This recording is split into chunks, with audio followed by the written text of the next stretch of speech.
Welcome to the Super Biology. Friends, in this video we are going to discuss about beta oxidation. It's one of the important topic in your metabolism paper in which the question can be asked in your short essay or the role of its enzymes can be directly asked for your examination. So in this video we are going to discuss about beta oxidation, the role of enzymes and the breakdown of fatty acyl-CoA into acyl-CoA and acetyl-CoA into D type.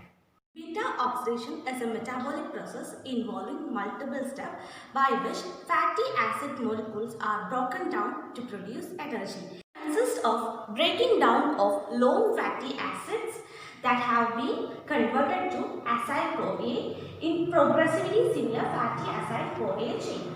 This reaction releases acetyl-CoA, FADH2 and NADH. These are the three molecules resulted by the formation of beta oxidation in which these three compounds enter to Krebs cycle for the production of ATP. In eukaryotic cell, beta oxidation takes place in mitochondria, whereas in prokaryotes it takes place in cytosol. So let's say the reaction. We know that a fatty acid enter the cell membrane. Consider this is a cell membrane.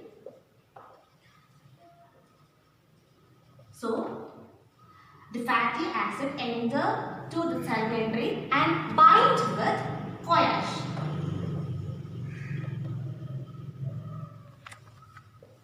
Bind with CoA and it resulted in the formation of fatty acyl-CoA. So this fatty acyl-CoA, with the help of this fatty acyl-CoA, our beta oxidation takes place and resulted in the formation of acyl-CoA and acetyl-CoA as the final result. So let's see the breakdown of fatty acyl-CoA into the for the formation of its compounds. This is the metabolic reaction of beta oxidation involving 4 steps. So as you see this metabolism for the first time, you may consider or you get confused because this may be the toughest one and surely in your examination get asked. So actually this is the simplest topic. There is a simple step inside it. So let's look onto the detail. So first step is hydrogenation. So in English, the acyl-CoA is broken down by the action of acyl-CoA dehydrogenase. It results in the formation of FADH2 and it breaks down to trans delta square enal CoA. Now, this is acyl-CoA, trans delta square enal CoA, L-beta dehydroxy acyl-CoA, beta keto acyl-CoA. These 4 compounds in the help of last acyl-CoA and acetyl-CoA. Now, here similarities. Acyl-CoA dehydrogenation steps are the first one. Acyl-CoA dehydrogenation help trans delta square enal CoA our first compound FADH2 FAD breakdown FADH2 now we metabolic pathway CH2 3 double bond or SCOA. Now, these 4 steps are similar. Second, third carbon chain difference breakdown add and removal. CoA add difference acyl-CoA and acetyl-CoA final result form. Now, this acyl-CoA trans delta square enal CoA this second and third hydrogen bond form that's split up.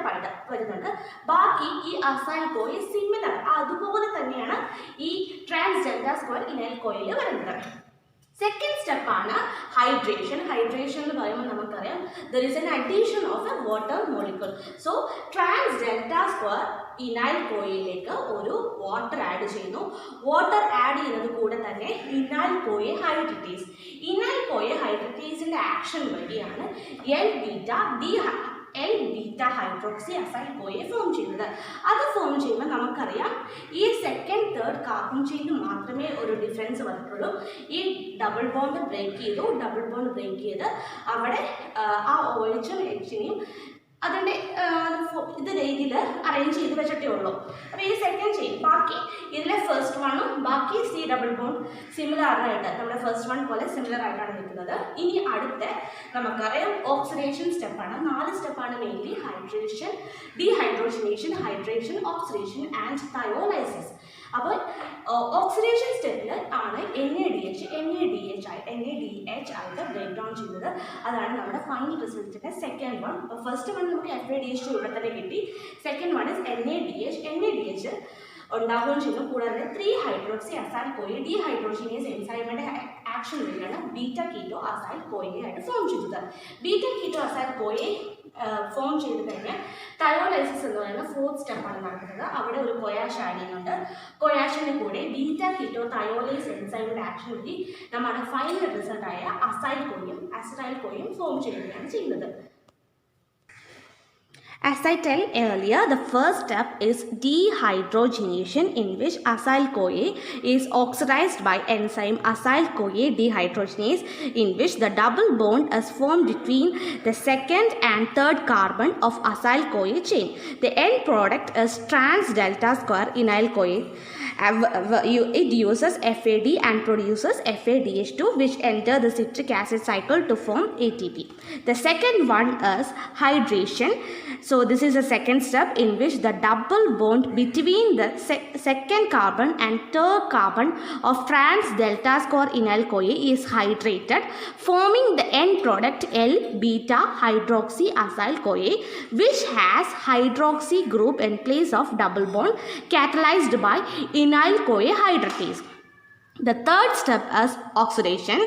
So in oxidation, the hydroxyl group in second carbon of L-beta hydroxy acyl-CoA is oxidized by NADH D+ in a reaction that is catalyzed by 3-hydroxy acyl-CoA dehydrogenase.